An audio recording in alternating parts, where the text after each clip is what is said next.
We're about to go live on the internet. It's 140 you can live, right? Yeah, I don't think you should. You are all now live on the internet. We're back in session. Thank you for your patience tonight. Next up, this is the largest crowd I think you have ever had, Robin, when you report on Trail Committee activity. That's because they love me. This is the largest crowd we've had at this hour, Yeah, I believe. usually. And you're welcome to kind of commingle this with the next three items, however you want to approach it. I'm looking at kind of the next three items as approach them together. But you're up. Well, as you know, I'm on the Trails Committee, and we've been talking about a bike trail up on the mountain, and they are here tonight to see about getting some money or some help with getting a study done to see if it's really feasible and money-wise what we're going to be looking at. And Randy's worked with them and given them some obstacles that they need to overcome, and so they would like to pursue that. And they would also like to go in with the other cities and get an active transportation. And that's basically what we've been talking about for the last several months in the Transportation Committee, or in the Trails Committee. And what's your recommendation as the liaison? I'd like to see us help them. I'd like to see us be able to get some information that we need. We definitely need more information before we can make any Do you want to take decisions. the bike trail first before the active transportation plan, or take them in order? How do you want to take together? No, let's take the active transportation plan first. That's what you got it up there on. And could I make some comments that might help facilitate this? Yeah. This is just a letter of intent that holds the place for us to submit an application if we should decide to go ahead and submit an application. So if you're not for sure comfortable or convinced that we should submit the application ultimately, but think we might, then I would suggest you go ahead and authorize the letter of intent, and then let the other homework occur between now and January in order to help you make a decision. I haven't personally taken a look yet at the Kaysville-Farmington plan, so I couldn't even tell you from my perspective what kind of elements and values that would have for the city, and you may be in the same position where you need more time to evaluate that, so that's fine. But if it's a possibility that we would authorize you would authorize an application, then I'd recommend you authorize a letter of intent to go in with Bountiful City, especially if Bountiful City is willing to do it. Well, and I'm with you. I don't have all the information that we need, but yeah, I would like to see us hold the place while we get more information, and I'd like you to find out some of the information you just talked about. So I would go ahead and propose that we... How much, before you propose, how much money are they looking for? Well, right now, we're not looking for anything. All they're wanting to do on the active transportation... Oh, it's just a letter of intent. ...is a letter of intent. Next year's budget, but it was... But ultimately, Very small it might, yeah, you could have one of these guys Mark speak to can that. clarify. So it is a letter of intent, but we outline a proposed budget, and so Bruce took the laboring oar of putting together a draft. The draft that we worked through with Alta Transportation Planning, not of the letter of intent, but of scope and budget, which has not been refined.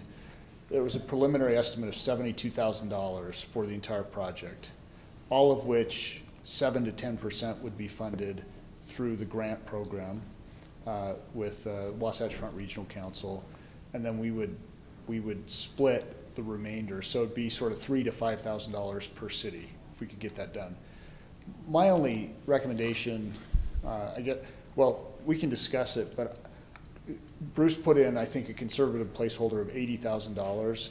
To me, that may even, I don't think we need that much for both cities. And so whether it's 70 or 75 or 72, hopefully, because then it's a competitive, what happens, you put in the letter of intent, you estimate how much funding you're going to need, and then it goes through a competitive bid process, and the consultants bid, and there's a selection process. So, I'd be surprised if we're going to be over about $70,000. I think Kaysville, Farmington were 60 or somewhere. But Mark, to be clear, the 70 to 80,000 is the total cost of paying the Right. consultant to create the plan, and the city's cost would be 7 to 10% of that amount, possibly Right, right, split too. with Right, another right, city. right, too. Right. All right, And we you would- said that a little backwards, so I just Sure, wanted to clarify. exactly. I was struggling with that. Sorry, I'm not always clear late at night, so. 3 to 5 grand max. So I Probably closer to thought this 3. was, I'm hearing Bountiful, I thought we had heard either West Bountiful or Woods Cross the last time. So, Did I miss something? Yeah, I can speak to that. West Bountiful reported they feel fine with their own list of active transportation projects and are not interested in putting together a new plan. They feel like they're successful getting their own grants. Bountiful, the mayor reported that they're going to meet with their Trails Committee in the future, discuss this. The mayor was very confident that the city council was aware of the plans for the potential bike park and supportive of that, questions, but very interested in pursuing that. He was not as sure how the council felt about this active transportation plan. He wanted to meet with the council and meet with the Trails Committee first to make sure how they felt on that. But he certainly wasn't, I didn't get an impression that Bountiful was opposed to anything or ready to walk out, but they just hadn't made a decision on it. I don't know if you have any more information from the No, Trails that's a good, Committee. and I appreciate your discussions with the mayor, that's exactly. But this is consistent. just a letter of intent right now. Right. So if they Right. decide to back out, then we can Right. back out too, And we isn't can that say, correct? if Bountiful's Right. not in, we're Right. not. Just to But we submit could it. also just make the decision to go forward, but then the cost goes from 4 to 5 to 8 to 10. Well, and it doesn't, The it scope really goes down. could, but the scope would go down. And I know that the Wasatch Front Regional Council, even on their website, really encourages you to work with 2 cities because from a scale perspective, it just makes it that much easier to make it work. So we're hopeful that Bountiful will come in. I think, we can make that decision. If it ever becomes an issue where they don't want to participate, you can make that decision. But for now, we're hopeful, and the scope would be, and the ask would be with them participating. But just to be clear, so right now, the letter as it's drafted estimates the project cost at $80,000 and the funds requested at, I don't have it in front of me. The local match You at wanna pull up the 10,000 draft is what letter he's of showing. intent, please? Local match. Funds requested 70,000 and local match 10. 10. And I guess I would feel comfortable going in. It's entirely up to you, Bruce. We've talked about it a little bit, but I would probably put the estimated project cost no more than 75,000. So 70 to 75,000. And I think you can decide on the match. I know the more we go, the more we're competitive. The only requirement is 6.77%. But I think even if we went in at $8,000, saying that the match would be 8 and we'd be requesting 67, that would be a very reasonable approach to take. So that's my only comment on it. I can tweak those numbers and draft it however you want. Well, for now, I'd suggest we'd go with that. 75,000 total project estimate, funds requested 67,000, local match 8,000, with the intent split between the 2 cities. Sounds good. Okay, council, any opposition to this? You want a formal motion on it, or So she had made a you made a I motion? made a motion. Oh, you did? Second? I So didn't. moved and seconded that we authorize a letter of intent to apply for a grant for an active transportation plan. Any further discussion on that? All in favor? Aye. Aye. Any opposed? Great, that passes unanimously. Bike park, planning. We're just to the planning stage, right?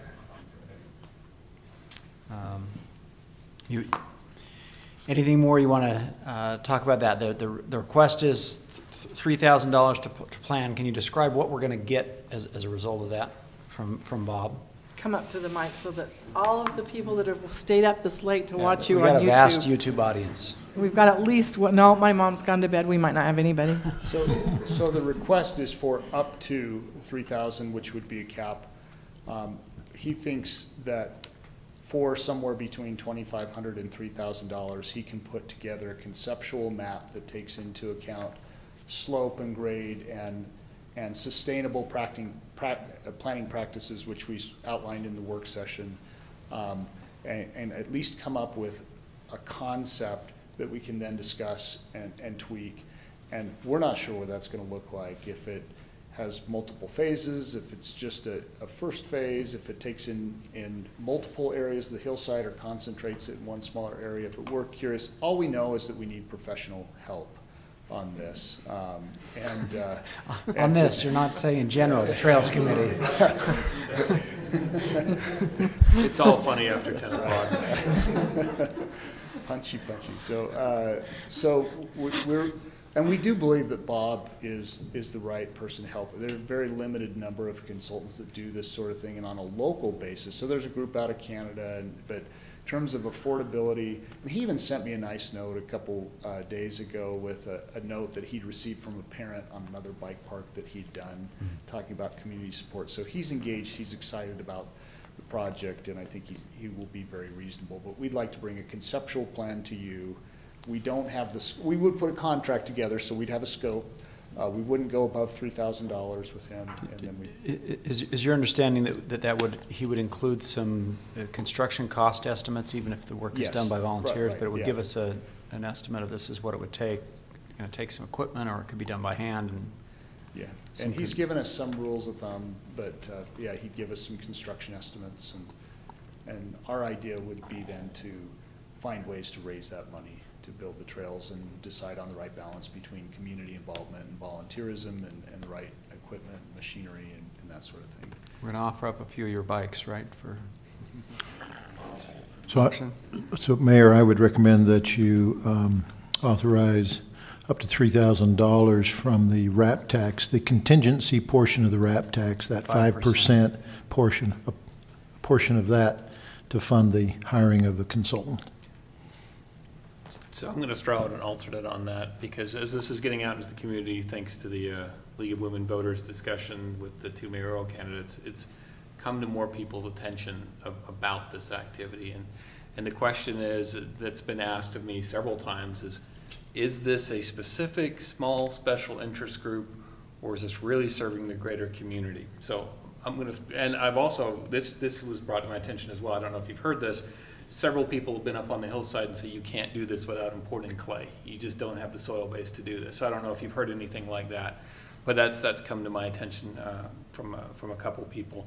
So would anyone be opposed to a fundraising effort to fund, say, half the study out of the gate, so that we have a basis for being able to say it is an activity that the community is interested in, and they've been engaged from the very beginning from a financial perspective. And we have the hours that have been committed by the Trails Committee. We have that, but I'm just throwing that out for consideration.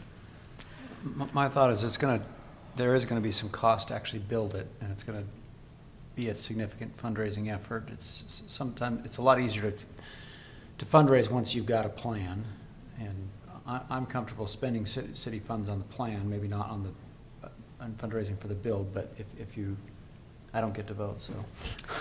I to a great degree share George's concern, but not so much the concern over this proposed expenditure. I would be very willing to support that, but I am concerned about something that I've expressed in the past, and I don't mean to be negative on the project, and we had several of the people on the committee tonight telling us how important it is to the people that live up on Island View. But over time, I've had a lot of people complain about the traffic that it imports to their neighborhood friends down in Sandy and the Dimpledale area, and those that are up on the east side of the hill. And so I would address this by looking at Lisa and saying, you haven't been particularly favorable about surveys, but I'd really like to know more than what a microcosm of the people that I personally know and talk to in the store at night and catch me, and use this as an opportunity to remind everybody that we have Meet Your Councilman tomorrow night. I'd really like to know what a broad spectrum of people, no offense to you gentlemen who are here, but not just members of the committee, feel about this as a function. Great, I'm glad to clarify my position. I'm not opposed to surveys. My position and concern from a legal standpoint is just doing a straw poll using the ballot. So that's where the legal restrictions are, is doing a straw poll on the ballot as part of the election process. But you can always provide surveys and survey your citizens, and I'm in full support of that if that's what you'd like to do. I might throw out, if you ask people, do you like biking? Do you like parks? People will respond positively. It's all about how you ask. And I think if you have a plan, you're going to get a lot more specific and useful feedback than, in general, do you support development of the hillside or biking on the hillside or Well, and that was a splash pad. That was indicated by one of the individuals who talked about the dirt bikes. And my impression was, listening to him, is this will replace that use. There will be no more dirt bikes, is kind of the impression I took away from it. So part of that education I think that's process, a dream. That's a pipe dream. Well, but the way he spoke, he was very impassioned, and to me that he was thinking, if we get this, I don't have to put up with the mountain bikes anymore, or with the motorcycles anymore. I get mountain bikes instead. And so you're right. It's how you phrase it, and so it's really. I don't know that you're going to get a lot of good statistical data out of it, because if you've got a friends and family group, say go answer yes on the poll. I would say from a committee perspective, we'd be very in support of a Survey Monkey or something, because we don't think we sort of live we don't think we have, I don't even know what I'm saying right now, but It's late. It's only being recorded, don't worry. That's right. There is enough widespread, broad, and a lot of these people that spoke tonight are not committee members. Certainly we had the Larson family here, and I think well articulated, and Sunny is a mountain bike coach, so she sees these kids on a daily basis. We're familiar with the leagues and the growth that's happening in the groundswell, and I think you'll find, we're confident that through a survey process you'll find that families view this as and that there's just a huge increase in interest in this sort of activity, which we see all the time. And so we'd be very comfortable with some sort of survey if you want to do that. I would also say, with respect to your other concerns, which are, we appreciate the council, that's why this study becomes so important, because I hope we can tease out over that period of time. For example, with the clay and the soils, we were on the Bonneville Shoreline Trail this morning, a couple of us, and we're there most mornings, and you look at that trail and that grade, which for the most part has been, well planned. It never erodes, okay? And there's no clay. It's the soil that exists. It's all native. Nothing has been brought in or bermed up. That's not to say that we might not berm up, but there's no talk or discussion right now of bringing in import or clay to strengthen certain areas. So I think we just need an expert that can help understand those sorts of things and explain those to you, because most of the concerns that I'm hearing I think have good answers. They're not easy answers, but they're good answers. And maybe, Mayor, you could talk about your conversations with Mayor Arvey as well in North Salt Lake, because they've tried this. True. Thank you. Remind me that. I also spoke with Mayor Arvey about, do you have any parking concerns or use concerns? I don't remember the name of their Wild Rose. He said it's been very positively received by the neighbors. They haven't had any parking problems. This is generally viewed as really a positive thing for the community, and they had a very positive experience with that. We're fortunate that we have an existing park. I mean, Wild Rose, they had to build that. They built all those parking stalls. They have a lot of kids and families that ride up there, and I've never been up there when it's full.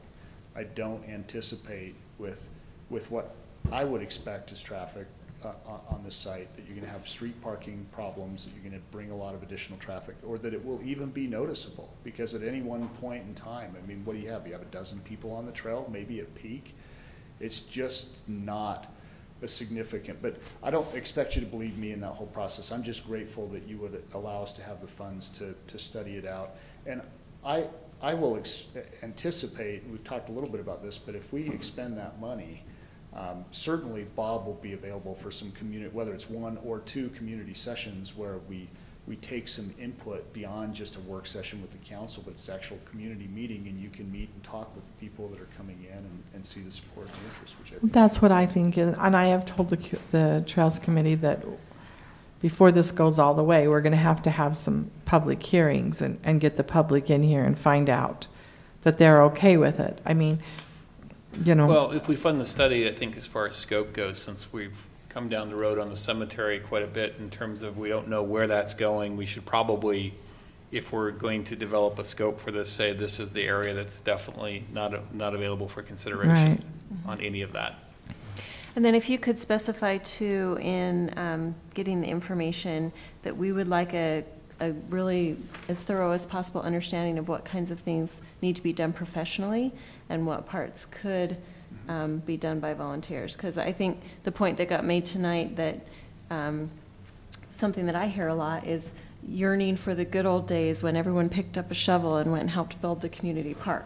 Right, so this is one of those kinds of things that maybe could create that sentiment again. So, but we would need that professional guidance to know, I think, Sure. what's reasonable there.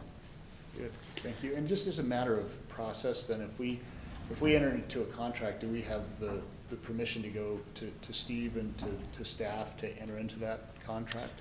So if the council approves this, they'd authorize up to $3,000 to hire. That we could, Steve would help you write up the contract, and usually, Yeah, usually the mayor signs it. Preference would be to have either the mayor or the manager sign those contracts on behalf of the city. Okay, Yeah. we'll get something drafted. Lisa will not let us get Go too wrong. far astray. Thank you very much. I hate So to do be we the need- one that always has to have something else to say, but No, you don't. I do. Anyway, it's been a long week. I am concerned because I think there's a very active core group that I'm trying to weigh the interest, because my responsibility is not just to listen to the people who come and talk. It's also to protect the ones who aren't here talking, and trying to balance that is sometimes tricky. And I sense that there is a group that really would benefit from this. And I've also heard from people who really feel like they would be injured by this. And I don't know proportionally where that stands.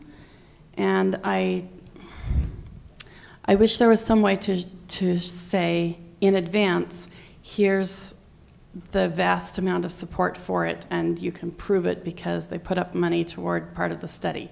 Because that's one of the complaints that I've had about the city in the past, is that they're so willing to fund a study for any whim of whatever happens. And I've had a lot of negative from people about that, and that perception that the city just funds a study, and then once you've funded the study, then you've already bought in, kind of, and there's an expectation to follow through.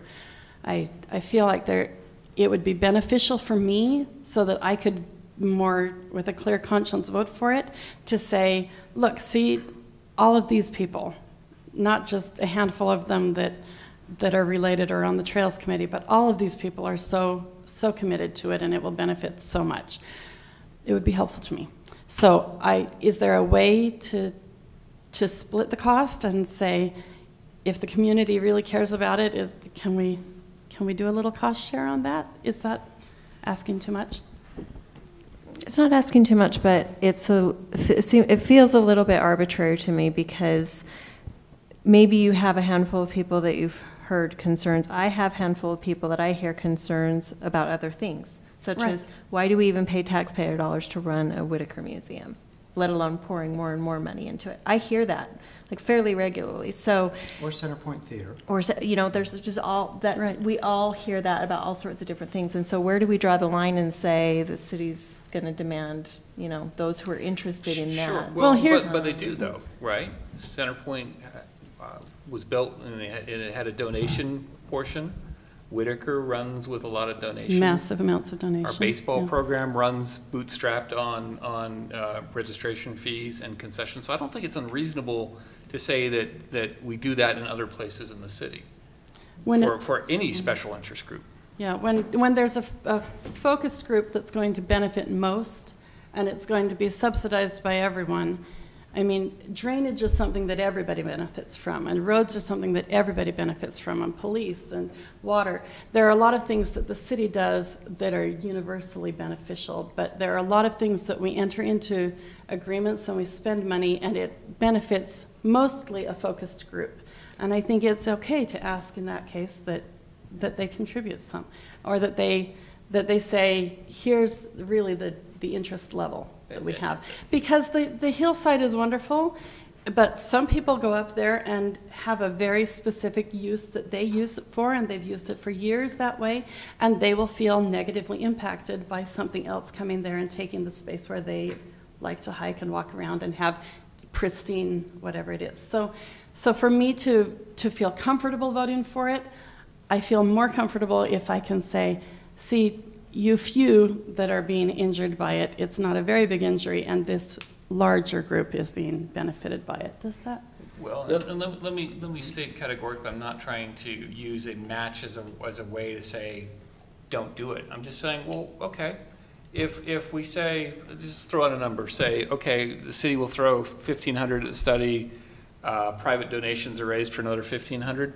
It's easy for me to say, hey, look, in 3 days they raised the money. There's obviously enough interest, we should be pursuing this.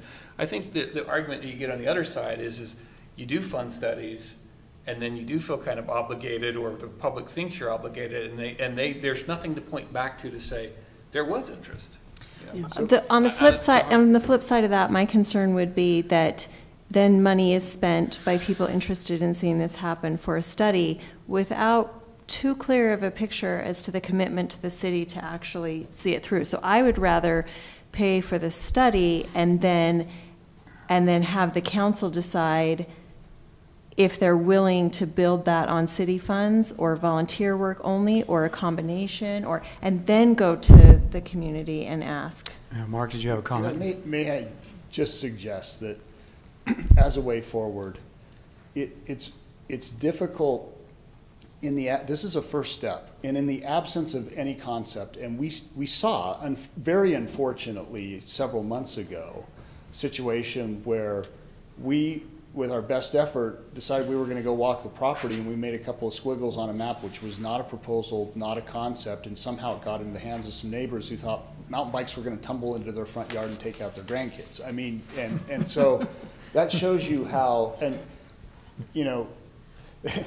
We understand the same thing happened at the cemetery. Yeah, I understand. So I'm glad that I don't sit in your shoes to have to deal with those truly unfounded, irrational concerns on this. I mean, you know, but that said, we were not making a proposal at that time. But in the absence of having something, I can tell you this.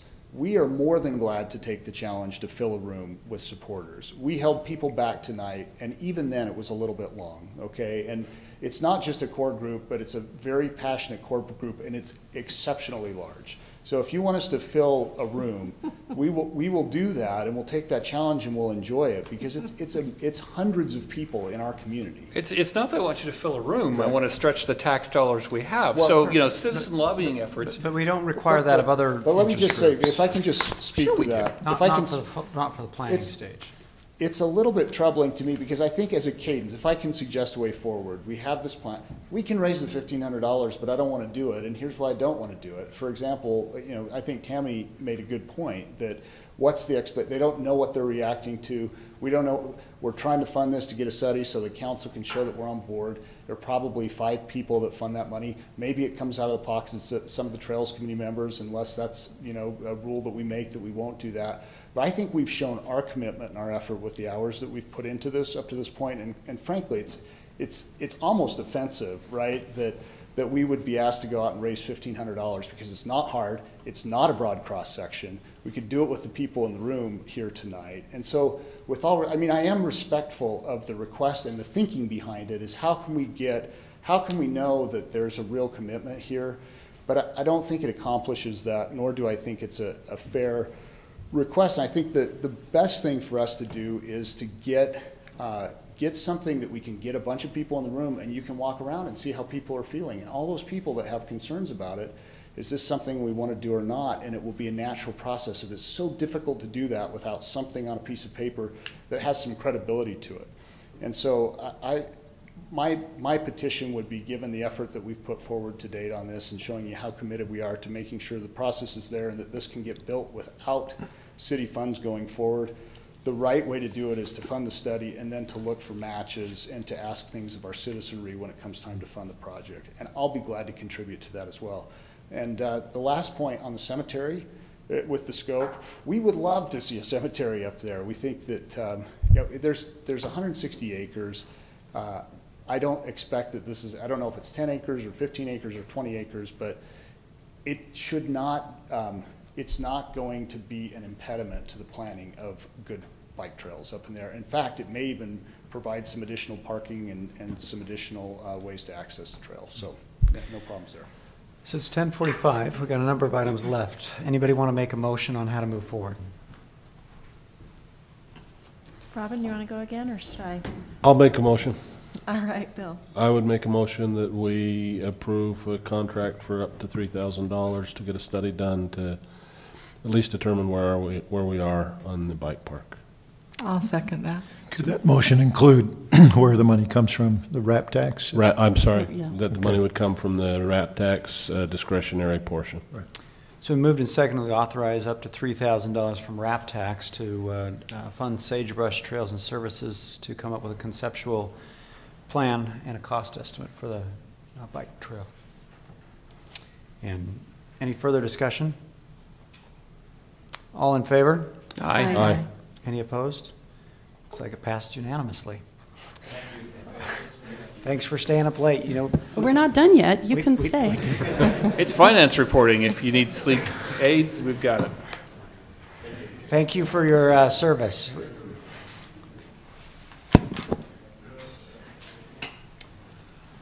Marcus, they all left when it's your turn.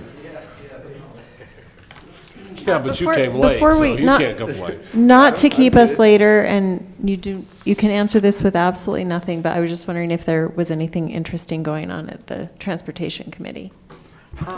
Well, they didn't have anything in July or August. Our last meeting was really interesting. I wished I could have recorded it and had all of you listen to it.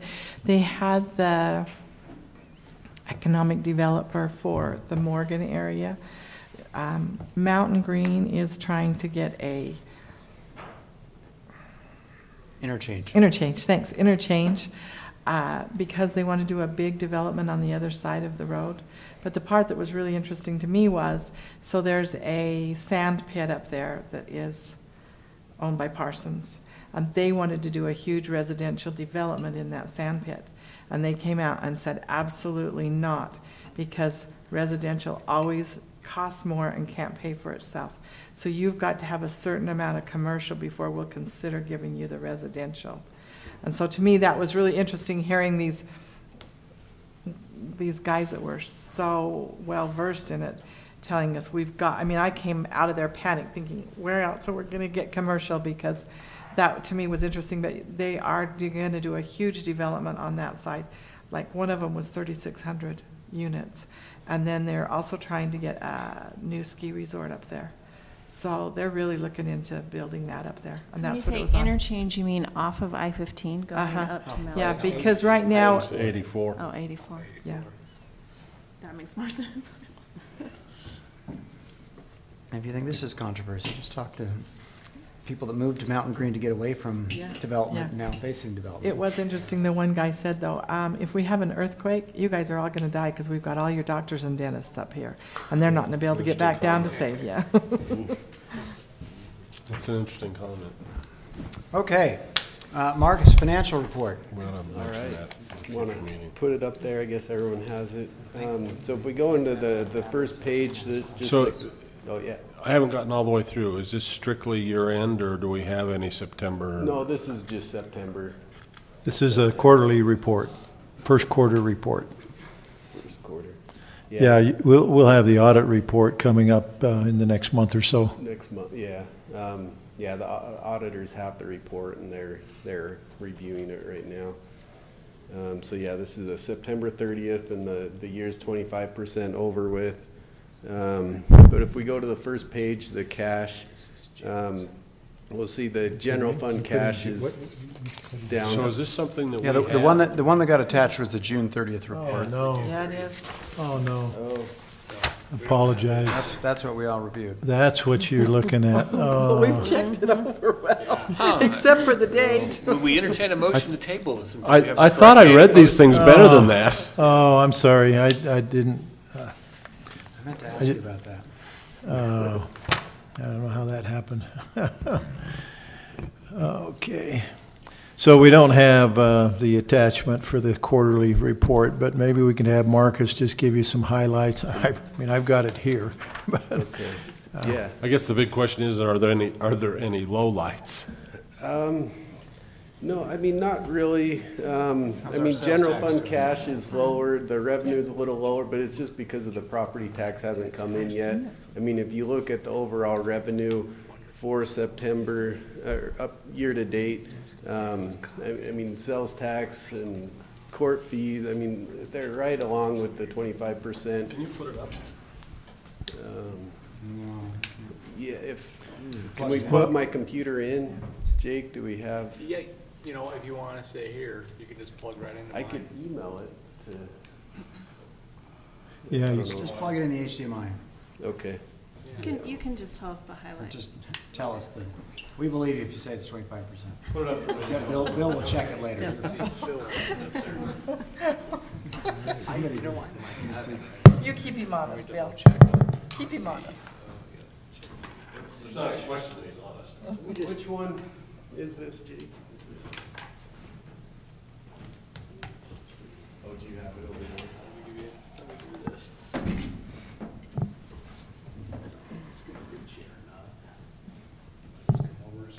Let's see.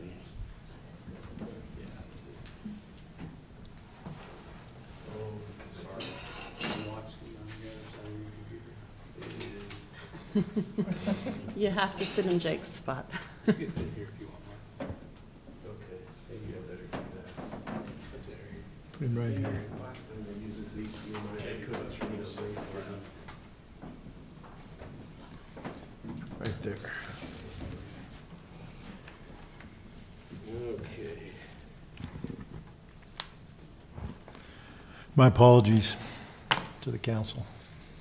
That's okay. I don't know how it happened, but we'll find out. We don't ever make mistakes, but we'll let you once in a while. All right. So I can't even see it on my screen. I can, So Jake, can you manipulate it for him? oh, yeah, go for it. So what we've Got his got, mouse. yeah, I've got my mouse. I can. Oh, okay, he's got Roll a it. mouse. You want to switch that so it's duplicate? Yeah, maybe, I can go off of that if you want to page down when I, You got to click on the duplicate. Just hit the duplicate, and then you ought to be able to see it on your computer. okay. Great. Maybe not. Whoops. The system knows it's late.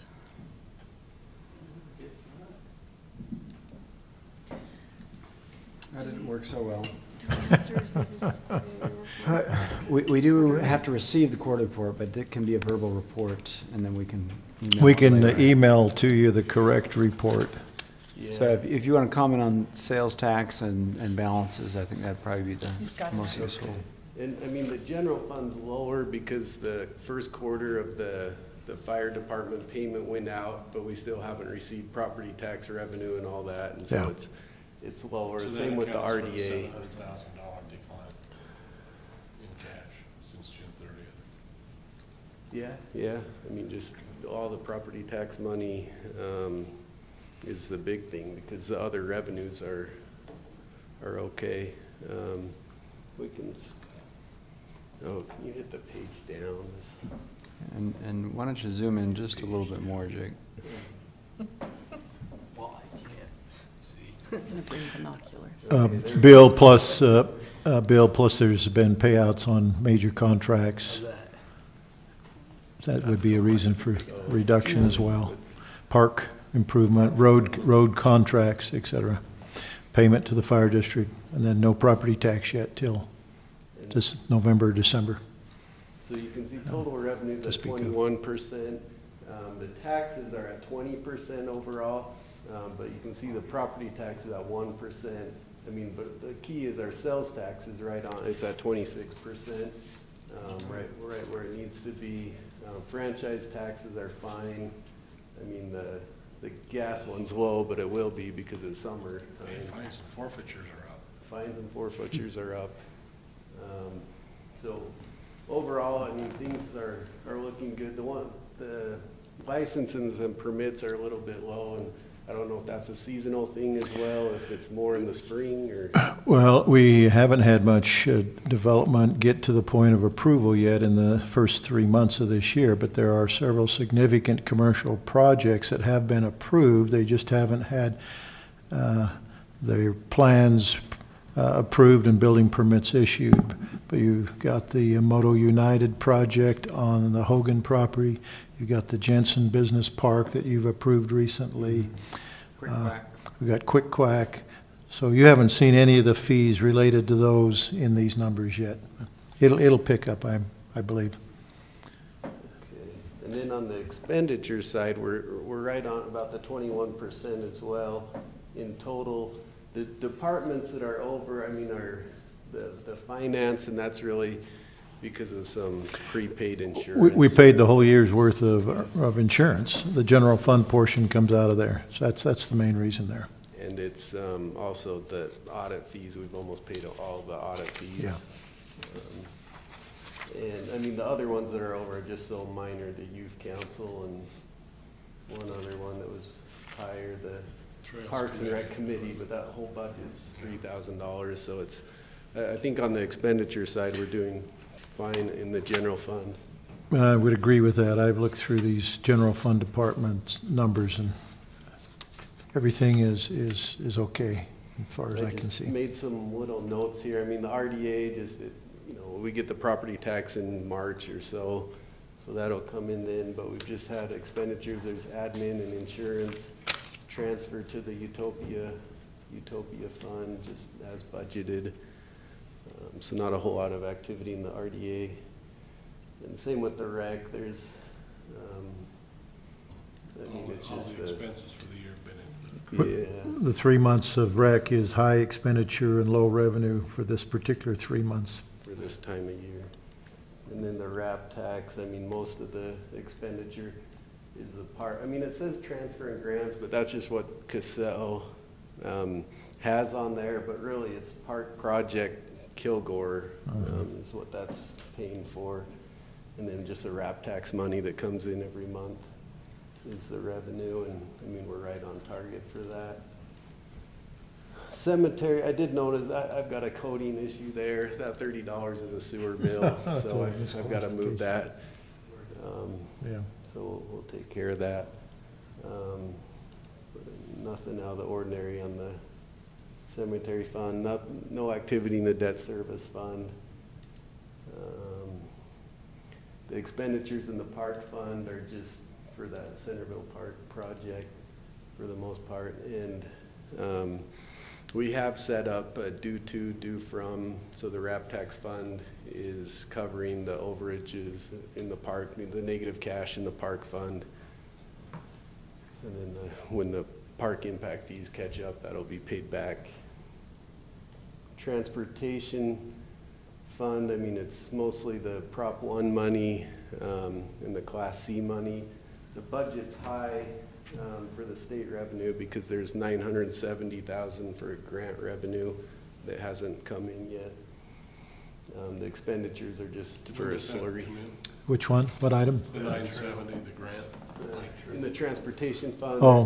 there's a $970,000 revenue. Well, that won't be till next year, next calendar year, and it may not even flow through our accounts, depending on how the project's administered. The state may pay the expenditures, and we would just submit our match portion to them. So we've put it in here in case it is flowing through our budget.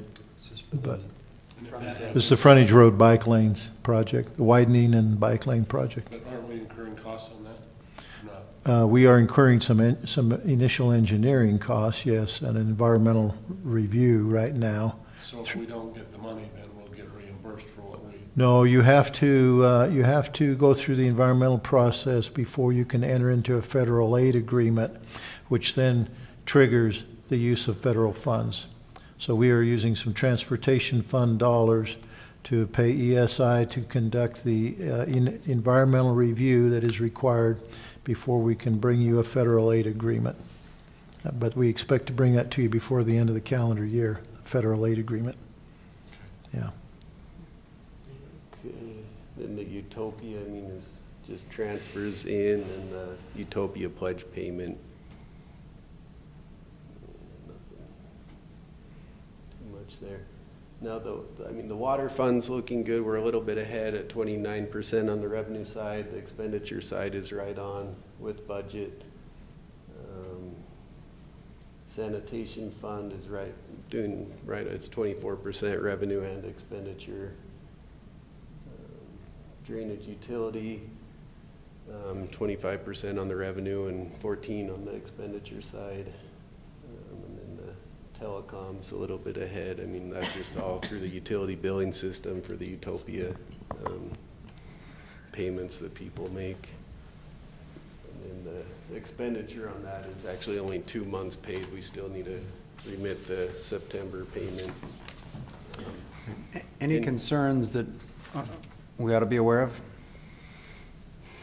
No, not really. I mean, I think things are going okay. I mean, we're on target with where we need to be, I think, at this point. I feel a heck of a lot better than I did At this time last year. Yeah. Thank you, Marcus, very much. Appreciate your efforts and look forward to reading every page of that. Yeah, I bet. Just a little bit of sarcasm. We'll send it to you. Again, I apologize. We apologize for the late hour.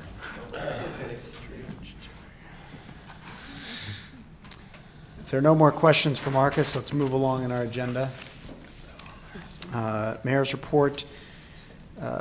It's not listed here, but I had Steve add the fire board financials to that. Did that get added? Yes. If you want to review those. Supposed to be. There's And our mayor's. the fire board discussed what to do about the Centerville Fire Station. Obviously, they'd like to sell that. We shared with them the conversation that some of you said we'd like to see that offered more publicly for sale, to see if we could get some other uses. They agreed to that. There was a question on whether you felt like you wanted that listed with a commercial agent, or we're just okay with it for sale by owner type of sign out in front, and any other advertising that you felt was necessary. Is there an opinion that the council has? The fire board's opinion is they'd like to basically try to keep Shoup on the line by advertising it, but having it maybe a right of first refusal, that an offer has to be better than the one that Shoup has already provided to take it. I don't have any issue with that. I would think that if you're really serious, even though you're going to incur some costs, you want to list it with a commercial agent, with them having I agree. that kind of an overriding right. They don't like that, or? No, they just weren't clear what the council wanted. They're willing to try to find a commercial agent who would enter into that type of agreement where, say, you list this, but if you don't get an offer better than this one, then we're not going to pay you a 6% commission on a half a $1 million. And they can exclude Shoup's from. Correct. They could. That's pretty common. Mm-hmm. Yeah. So if that's the case, they're willing to do that and voted to do that for 90 days, to put it on the market for 90 Great. days. And that also, the hope was within 90 days, the council would make progress on deciding what's allowed on Main Street and what's That not. is our hope. That is our hope. Okay. So they also wanted to put up and we discussed this with Corey, put up a sign on the new property before they put up a sign saying we're selling our fire station, showing there's going to be a new fire station. Don't Don't have a heart attack? Don't have a heart attack, because they were certain as soon as they put up a for sale sign that people would call and say, what are you doing?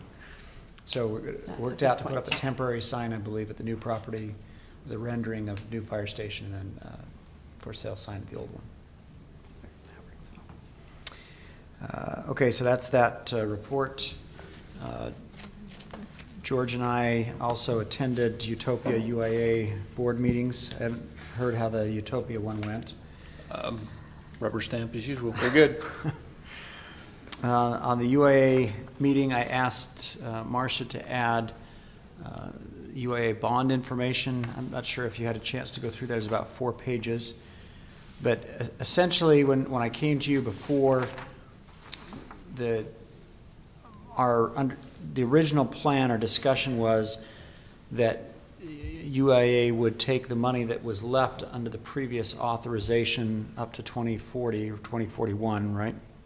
And what had been previously made available, and go out for bonds on that 12 to 15 $1 million. I don't know if you can jump to the last page, but this might make sense, where there's just my handwritten notes.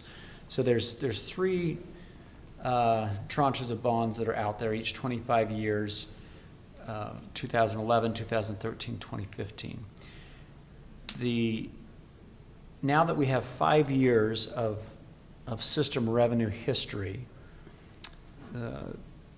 Lewis Young, Birmingham, Laura Lewis believes that we can change the structure of the bonds completely and do a bond that's primarily based on system revenues and secondarily backed by franchise tax revenues. And the key point here is every time we do a new bond, it's always subordinated to the previous bond. So the new bond owners basically get what's left if the previous bondholders don't, get their security. But if we move to the system revenues model, then it's primarily based on system revenues, and future bonds would not necessarily be subordinated to the current bond issue. Meaning that in the future, you could go out and bond based on how well the network is growing and not ever have to come back to the cities and say we want another tax pledge, which they fully understand the cities aren't going to. Well, I did discover, at least doing the math, that I think there's a problem here. Okay. 2017, 25 years is 2042. You can't backstop with franchise. Correct. It's only going to be able to do a 24-year. So we're going for a 24-year bond issuance. Laura Lewis recognized that if you scroll down a little bit further, and I thought I pointed this out to them that a little bit further, just so we can see those pictures there, that your ability to backstop ends in 2041. Mm-hmm. There's no more after that. But that's only 24 years, not 25 years. Right. So they have to get a really unique 24-year bond or less. Yeah. So I'm not entirely clear if they're the parameters resolution they passed was up to 25 years, but she recognized and said, look, after 2041, it's over. So the plan is to, instead of just having the shaded area where you would go out and use whatever's left of the authorization, they would refund the existing bonds completely and then replace with new bonds. And the 2011s, you would save money by refunding those. The 2013s is break even, and the 2015 costs a little bit to get out of that because they're so recent. So it's like what, 1.5 million? 1.5 million, and they'd estimate. I think the number that she gave was $4.5 million in savings if you go and replace the whole thing. But the real motivation is this allows you to do future bonds without refunding previous bonds, and allows it to be based primarily on system revenues. They say if we're primarily on system revenues, you may not get quite as good of interest rate as you did if you based it purely on the franchise tax. But they're still estimating somewhere 3.5 to 3.7% with, when you consider bond insurance and everything, being about a 4% total cost, which I think is good compared to what we have today. Well, What do we have today? There's a lot of issuance costs. But I mean, I think that's acceptable for this type of a bond compared to a pure tax-backed or, general obligation bond or something is going to be very low, but system revenue bond is 4% is very good for something like that. One of the things that I've always brought up when we talk about this is that I have been impressed, and UAIA has done really well as far as going out and grabbing all the low-hanging fruit and the highest ROI stuff. But that's going to get skimmer and skimmer, and there's going to be less and less of that highest ROI stuff. And so if we're taking bonds based on past performance, but we know that that's going to continue to go down, is that discussed? It was discussed, and the report, because I have certainly had that concern. What they reported was that the last 3 months have had the highest customer signups in history, and that they're not just seeing signups in the new areas, but it's the existing areas that are coming back, and lots more people are signing up. That with people just doing a lot of online video and other, with use patterns changing, it's the existing areas are growing. It's not just going into new areas where they're having to rely on the new good areas. Then we're building into areas that maybe won't have as correct, but highest benefits. but all of the areas are improving in take rate. So some areas that we previously projected, hey, it's only going to be a 15-20% take rate, now they're seeing improvements in those as well. Interestingly, I was up between Kaysville and Layton about 2 weeks ago, and I don't remember what road I was on, but it was the road that at least partially is the line between the two cities going east from Main Street. And there was a sign up about a neighborhood vote for an expansion where they would pick up Utopia service into Kaysville. Oh, really? They are across the street from Layton. And I think it said something about they had to have sufficient take rates to be able to expand it, but those neighborhoods would be able to pick up Utopia. Which frankly is, It's probably more low-hanging fruit, but it's Yeah, outside of only the doing old, that if it's it's really outside of the old basket. Yeah. It is outside the old basket. My fundamental problem with all of this, okay, of course, there's the 25-year issuance issue. If they're at 24 years on their bond, or they have a really, really creative bond counsel who can write a 25-year bond that says part of your backstop stops in 2041. However they do that, great. My issue here is that we look at UIA independently and say, look how good it's doing. It effectively hulked out Utopia, took its assets and its customers and walked off. The model of continuing to bond and continuing to grow based on doubling down means that there is no retirement of Utopia debt. It's going to go full term, as long as we recognize that that's not going away, because we're never, I'm sorry, I've been right on this so far. I'm going to continue to go out on a line. We are never going to reach a parity with continued bonding to ever pay off the Utopia debt. It will go full term. I respect that opinion. Unfortunately, I think you're right. Yeah. But we can't do anything about that. Yeah, I believe if they're growing the way, they could easily give us some cash back and reduce that debt. West Valley and Layton are not about to do that. Some other small cities brought that up again. Why don't you give us some more debt relief? And said, no. We're along for the ride. We're not, we're going to build out first. They did, provide there's 2% in the budget to basically give debt relief to cities or reduce the increase, reduce the increase of, Basically offset the 2% increase. offset the 2% increase. But that only goes to cities who are current, or that goes to everybody, but our 2% will go to reduce our outstanding operating obligation. assessment. So can we change this? No, but financially, if you look at the revenue picture, and Jake, I don't know if you can bring up that other graph, they're increasing faster than they have been in the past. UIA or Utopia? Both. It's surprising, in fact, they're growing Utopia more than they thought. I think the original assumption was we're just gonna leave this for dead, but it keeps growing. If you get to where the graphs are, I think that even the Utopia revenue keeps growing, that bottom blue line. So that's the report.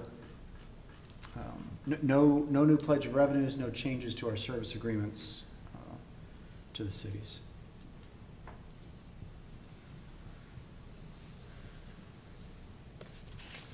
And I think that's everything I had in my report. Happy to answer questions on it if you read through it and want to have more discussion on it. Just out of wild curiosity, any idea what these negative blips are? On the graph? Yeah. My recollection is when they changed the billing system and the way they were doing it, and a bunch of service providers didn't. There was a month where things didn't get paid and then it came back, but it was, both of those were related to changes with the way they were billing the service providers. Okay, just curious.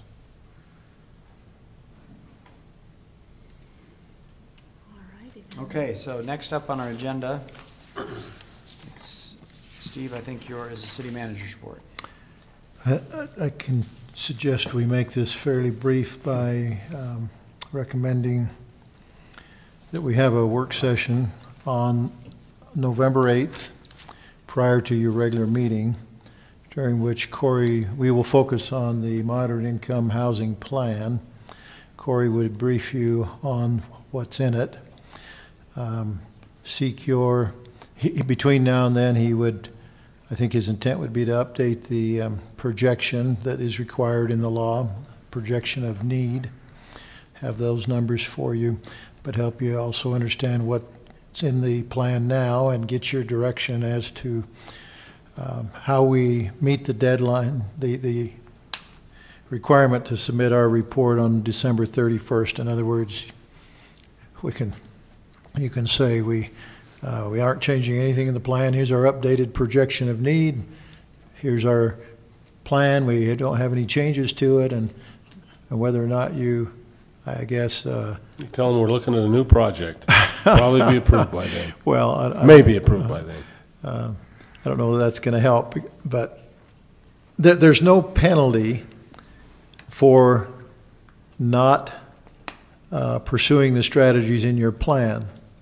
At this point, there's a penalty for not submitting an updated report every 2 years, doing a biennial review and submitting a report of that biennial review.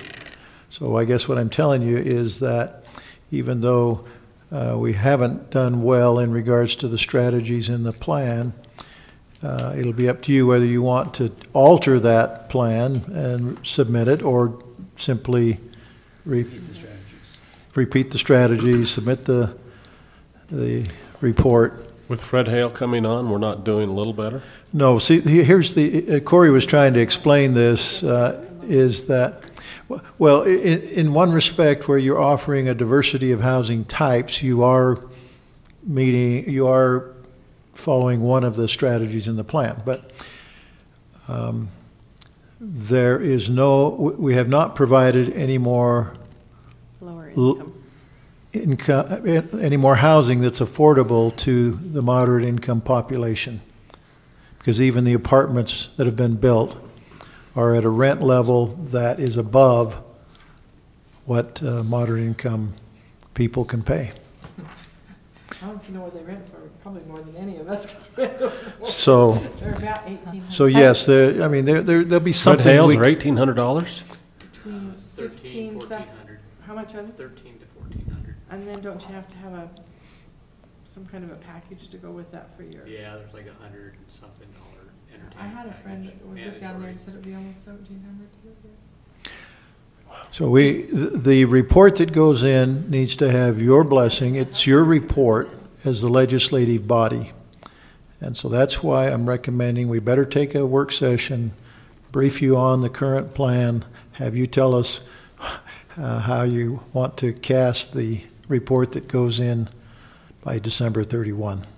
And We're just not, to- by the way, we're not alone in this matter. I was sitting at a table yesterday at the Utah League of Cities and Towns Legislative Policy Committee with city managers from Davis and Weber County, and many of them got the same letter. This is probably more got that letter than didn't, and so. I just want to clarify, when it was mentioned that there's no penalty, there's actually a provision that someone can sue us civilly. So there's no damages, but they could get equitable relief or, some sort of injunction. So, you do have to report, but you also have to address this issue, because whether we report or not, someone can sue us civilly to say, hey, you're going to have to provide some of this housing.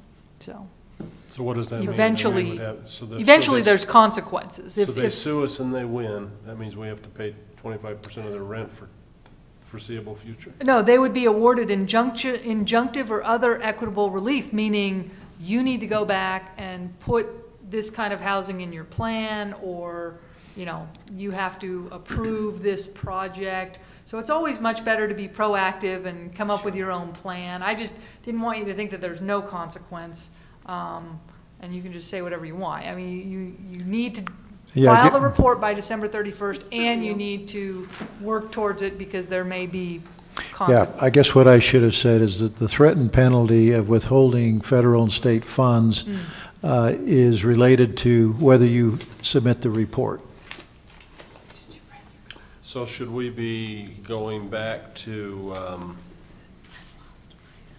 who were we just talking to? The right development. The right development and saying 10% of the units need to be low income? No, we should just come and look at our plan and revise it and update it and talk about strategies that we can approach. That's why I said to Corey at the end, best efforts. If we're completely saying no to that, then I would say you'd have no standing to say that you were attempting to provide diversity of housing, because you're saying you're only going to be single-family homes, even though that's the preference among the community. So that's why I was heading in that direction. So ought to be a fun discussion. Yeah, are you okay with that, a work session on November 8th? Okay. So What was the other one that's the next open work session? Well, that's the sidewalks and trees that we That's keep right. putting off, but someday we'll. We need one on Main Street. Well, you'll be getting something from the planning commission at some point, and that's when you would have that work session, I presume. Hopefully it's sooner rather Or a than special later. session. Or a special session, yeah, probably a special night for that one.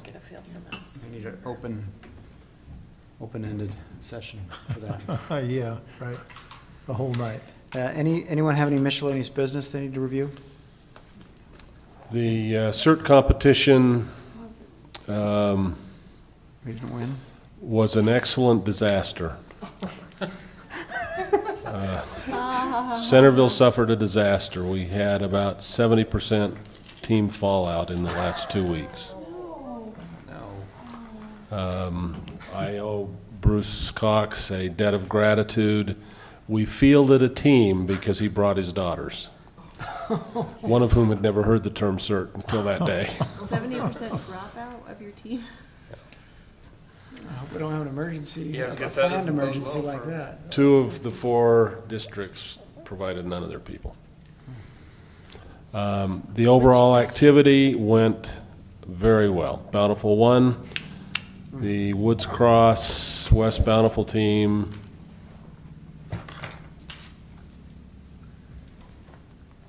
took second, and Layton took third. Give them 2 years, huh? Pardon?